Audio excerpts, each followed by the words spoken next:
My ex from college became a consultant at my job, and we ended up sharing a kiss. Someone snapped a photo and sent it to my wife. After getting caught, I had to face the fallout. So, grab your popcorn because this is one wild ride through my not-so-finest hour. I've debated sharing this, but if there's any place that appreciates a good tale of human folly, it's here. Let's rewind to about a year ago. I'm a 35-year-old guy, married for 7 years to a wonderful woman named Lisa. Lisa is the kind of person who remembers your dog's birthday and sends handwritten thank you notes for everything. She's the epitome of kindness wrapped in a human burrito. Me? I'm more of the sarcastic, foot-in-mouth type, but somehow we balanced each other out. Enter my job. I'm a project manager at a mid-sized tech company. It's as exciting as watching paint dry, but it pays the bills and funds my unhealthy obsession with vintage guitars. One fateful Monday, the company announces we're bringing in a new consultant to streamline our workflow, which is corporate speak for tell us everything we're doing wrong. In walks Alex. Now, Alex is the kind of person who could make Gandhi swear. Sharp-witted, confident, and with a smile that could sell sand in the desert. Oh, and did I mention Alex is also my ex from college? Yeah, plot twist. We dated for a hot minute during our sophomore year before mutually deciding we were better as friends, or so I thought. Our first meeting is a roller coaster of nostalgia and awkwardness. We're professional, of course, but there's this undercurrent of remember when we almost got arrested in Tijuana, which is hard to ignore. After the meeting, Alex suggests grabbing coffee to catch up. Harmless, right? Over coffee, we reminisce about the good old days' terrible fashion choices, late-night study sessions that turned into philosophical debates about whether cereal is soup. It's not. It's all innocent until Alex says, you know, I always wondered what would have happened if we didn't break up. Cue the internal alarms. I laugh it off, mentioning my marriage and how happy I am. Alex nods, but there's a glint in those eyes that makes me both nervous and, if I'm honest, a little intrigued. It's like watching a horror movie. You know you should look away, but you can't. Over the next few weeks, we're working closely on this project. Deadlines are tight, stress levels are high, and before I know it, we're texting outside of work hours.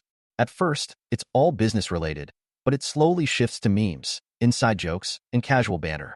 Lisa notices I'm on my phone more, but doesn't press it. Trusting, remember? One night, we're working late at the office.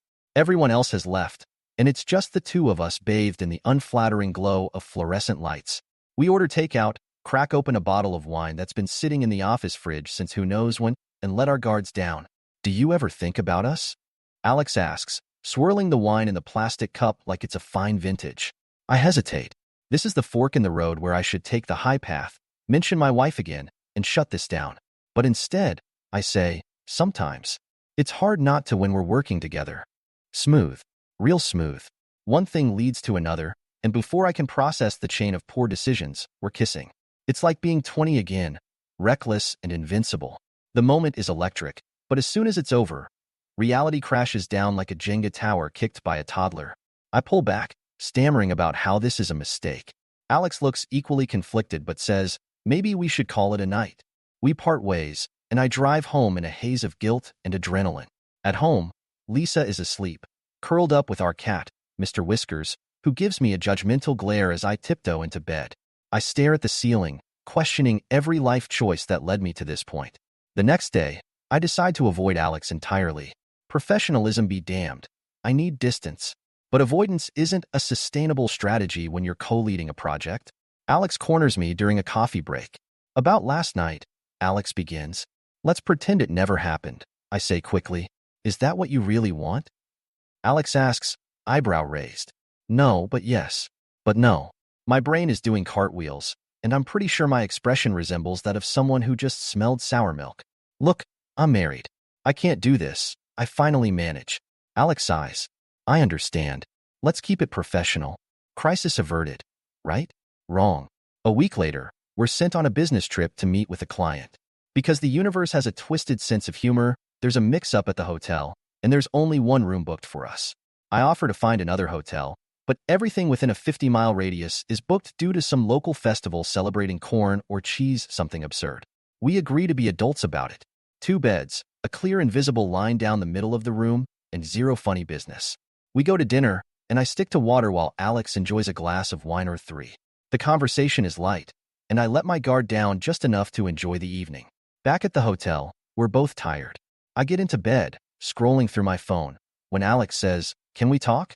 Here we go. "I don't want things to be weird between us," Alex says. "I value you as a friend and colleague." "Agreed," I reply, relief washing over me. But I can't help how I feel. And there's the curveball. I take a deep breath. "Alex, I care about you, but I love my wife. I can't jeopardize that." Alex nods, eyes downcast. "I get it. I'm sorry for making things complicated." We say goodnight, and I think that's the end of it. Fast forward to the next morning. I wake up to find Alex gone and a note on the table. "Went for a run. See you at the client meeting." Simple enough. The meeting goes smoothly, and we return home without further incident. I decide it's time to come clean to Lisa, not about the kiss, but about Alex being my ex and the awkwardness at work. I tell her over dinner, expecting anger or at least annoyance. Instead, she laughs. "Why didn't you mention it earlier?" she asks, amused. "I didn't want you to worry," I say, poking at my mashed potatoes. "Do you think I don't trust you?" she says, reaching across the table to hold my hand. Ouch. The guilt intensifies. "No, it's not that." "Then stop being weird about it," she says with a smile. I nod, forcing a smile back. A few days later, I get a text from Alex. "Can we talk?" It's important. I consider ignoring it, but figure closure is needed. We meet at a public park neutral territory. "I've decided to resign from the project," Alex says. "What? Why?" "It's too hard being around you," Alex admits. "I thought I could handle it, but I can't." I feel a mix of relief and sadness. I understand. "I'm sorry for any hurt I've caused." "Take care of yourself," Alex says before walking away. And that's that, or so I think. A month passes, and life returns to normal. Lisa and I are good. Work is less stressful, and Mr. Whiskers still hates me, but less so. Then, one evening, Lisa comes home looking pale. She holds up her phone and says, "Care to explain this?" My heart sinks as I see a photo of Alex and me kissing in the office the night of the wine and poor decisions. It's from a weird angle, blurry but unmistakable. "Where did you get that?" I stammer. "Someone sent it to me from an anonymous email," she says, tears welling up. I have two options, deny or confess. I choose the latter.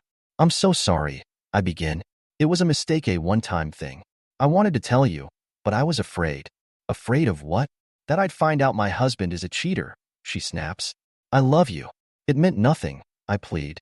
"Clearly, it meant something to someone," she says, throwing her phone onto the couch. The next few days are a blur of arguments, silent treatments, and me sleeping on the couch. Lisa contemplates leaving, and I don't blame her. I offer to go to counseling, to do whatever it takes to fix this. Meanwhile, I try to figure out who sent the photo. My money is on Alex, but it doesn't make sense. Why now? Why at all? I reach out to Alex, who denies any involvement. "I wouldn't do that to you," Alex insists. "Then who did?" I ask. "I don't know, but I'll help you find out," Alex offers. Great. Teaming up with the person who helped cause this mess to fix it. Irony at its finest. We dig around and discover that a coworker, Mark, had been working late the same night and saw us. Mark is the office gossip, known for stirring the pot when bored. I confront Mark, who doesn't even bother denying it. "Why?" I demand. He shrugs. "You always act like you're better than everyone. Thought I'd knock you down a peg." I want to punch him, but remember that assault charges would not help my case. "You're a real piece of work," I say instead. Back at home, I tell Lisa everything, the full unabridged version. She's quiet for a long time before saying, "I need time." Weeks go by. We're in a weird limbo where we're living together, but not really together. We attend counseling sessions that range from productive to downright explosive. One day, during a particularly intense session, Lisa says, "I can't forgive you if you can't forgive yourself." That hits me like a ton of bricks. She's right. I've been wallowing in self-loathing, which isn't helping anyone. I start making changes, not grand gestures, but small, consistent actions to rebuild trust. I limit overtime, put my phone away when I'm home, and, most importantly, communicate openly. Slowly, the ice begins to thaw. We have dinner together without it ending in tears. We laugh at a stupid joke on TV. Mr. Whiskers even sits on my lap voluntarily. Progress. As for Alex, we go our separate ways. No dramatic farewell, just a mutual understanding that it's for the best. Months later, Lisa and I are stronger, though the scar remains. She brings up renewing our vows of fresh start. I agree. On the day of the small ceremony in our backyard, surrounded by close friends and family, I realize how close I came to losing the best thing in my life over a moment of weakness. After the ceremony, as we're cleaning up, I get a text from an unknown number. Glad to see you're doing well. Take care. It's from Alex. I show Lisa the text. She reads it and then deletes it. The past is the past, she says, kissing me on the cheek. And she's right. I've learned that mistakes don't define us, but how we respond to them does. It's not a redemption arc worthy of a Hollywood script, but it's real and it's ours. So there you have it, a tale of poor choices, consequences, and the messy, complicated nature of being human. Feel free to roast me. I probably deserve it. But if there's one thing I hope you take away from my story, it's this. The grass isn't greener on the other side. It's greener where you water it. And maybe, just maybe, avoid late-night work sessions with your ex.